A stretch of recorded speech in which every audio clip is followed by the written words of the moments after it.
Vous êtes à l'écoute de Radio J, merci d'être avec nous. Édition spéciale effectivement consacrée donc à ce second tour des élections législatives. Alors nous étions il y a quelques instants avec Déborah Bisroir de Lième, candidate dans la 8e circonscription des Français de l'étranger, qui a donc été battue visiblement par Meyer Habib avec 200 voix d'écart seulement.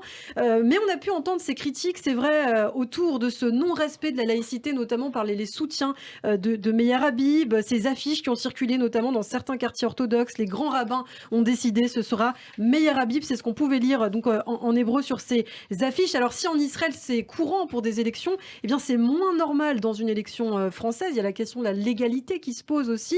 Déborah Bisroir de Lième met elle en avant des irrégularités et elle parle même de recours. Alors Christophe Barbier, comment ça se passe quand un recours est enclenché par exemple?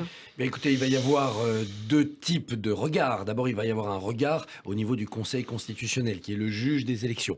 Donc, c'est le Conseil constitutionnel qui peut prendre acte d'un certain nombre d'irrégularités et prononcer l'annulation du scrutin. Il peut y avoir aussi une action plus judiciaire si des fraudes plus concrètes ont été identifiées par tel ou tel candidat, ou par exemple dans le cadre de menaces, telles qu'on a pu en entendre parler lors de ce débat sur la 8e circonscription. À ce moment-là, le juge électoral, le Conseil constitutionnel, est doublé d'un juge judiciaire qui, lui, va regarder la réalité de ce qui est délictueux. Une fois que tout cela est étudié, ça peut avoir une grande importance, parce que non seulement l'élection peut être annulée, on revote, c'est assez fréquent. Hein, dans la 15e circonscription de Paris, ça a été le cas il y a encore quelques mois, une annulation d'élection. Mais ça peut aussi entraîner quelque chose de plus grave, c'est l'inéligibilité d'un ou de plusieurs candidats qui s'étaient présentés à la première tentative. Et dans ce cas-là, le match qui suit n'est pas une redite, n'est pas une revanche, mais on repart avec d'autres investitures. Et ça peut complètement changer la donne. Cette affaire nous oblige à regarder quand même de plus près ce que c'est que député des Français de l'étranger. Ça n'a pas grand sens. Ça n'a pas grand sens parce que quand on est expatrié, est-ce qu'il faut qu'on ait des députés dans sa zone d'expatriation? Est-ce qu'on ne devrait pas rester rattaché à la circonscription dans laquelle on était en France avant de partir et voter à distance? Ensuite, ces circonscriptions sont découpées un peu n'importe comment entre l'Italie, la Grèce, la Turquie et Israël. Quel lien? Et c'est pas le cas le plus extrême. Il y a des cas encore géographiquement encore plus extrêmes. Et ensuite, dans cette circonscription spécifiquement, la 8e, il y a ce que vous disiez, il y a la donnée religieuse qui s'ajoute au débat, puisque en Italie ou en Grèce, la donnée religieuse n'a pas d'importance, mais en Israël, bien sûr, elle a une forte importance. Alors, est-ce qu'on doit, parce qu'Israël a une pratique de la laïcité qui est différente de la France dans sa législation, dans sa démocratie, est-ce qu'on doit, si j'ose dire, colorer l'élection législative des Français de l'étranger de cette circonscription, des traditions politiques moins laïques que la nôtre? Ça, c'est au juge électoral aussi, à un moment donné, de dire le droit et de faire jurisprudence. Oui, 11 circonscriptions des Français de l'étranger, le camp d'Emmanuel Macron qui a réussi finalement à maintenir sa domination chez les expatriés. Mais voilà, le groupe Ensemble domine quand même. Hein. Bien sûr, il emporte 9 sur 11 de ces circonscriptions. Lui échappe la 8e, donc avec Meyer Habib pour l'instant, et puis la circonscription du Maghreb, où une ancienne ministre, Elisabeth Moreno, est battue. Ça veut dire quoi? Ça veut dire que les expatriés, qui sont souvent dans une démarche professionnelle,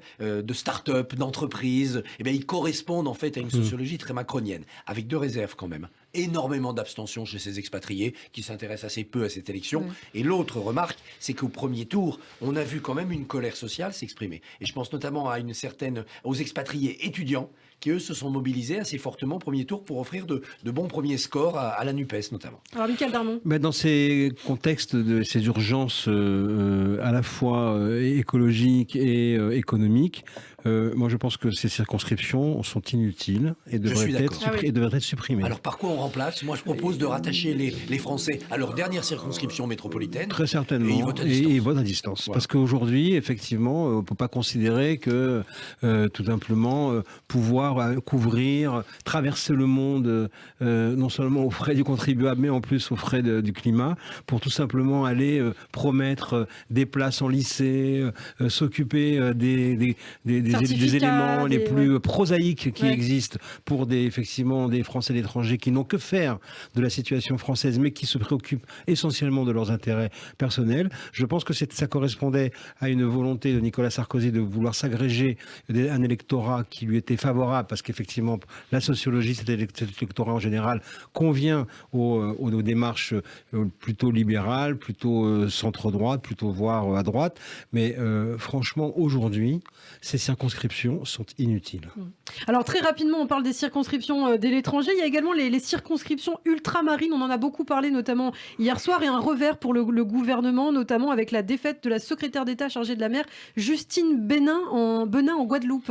Oui, c'est assez éloquent d'ailleurs de ce qui s'est passé dans cette entre-deux tours, parce qu'elle était en tête au soir du premier tour, mais elle n'a bénéficié d'aucun report de voix. Absolument aucun. C'est-à-dire que tous ceux qui étaient contre Emmanuel Macron, eh bien, ont préféré laisser passer l'adversaire de Justine Benin plutôt que de venir l'aider à gagner. Alors, c'est dû à deux choses. D'abord, une chose assez locale dans l'outre-mer, surtout cette outre-mer des Antilles, c'est le mécontentement profond de la population quant à la gestion de l'épidémie et de la vaccination en outre-mer. C'est Olivier Véran, si j'ose dire, qui a fait battre Justine Benin. La deuxième chose, c'est que plus profondément, derrière cette vaccination et cette polémique, il y a une colère sociale, l'impression d'un déclassement social dans l'outre-mer qui fait que l'on n'espère plus rien des partis de gouvernement.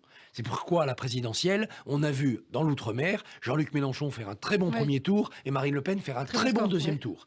Tout ce qui est parti de gouvernement a perdu toute crédibilité chez les ultramarins et notamment chez les classes populaires. Il faut que ceux qui sont appelés à gouverner ce pays en soient conscients, sinon on va avoir un lent détachement complet de l'outre-mer par rapport à la métropole. Très très rapidement, Mickaël Darmon. Socialement, ces territoires, c'est un peu le quart monde de la France.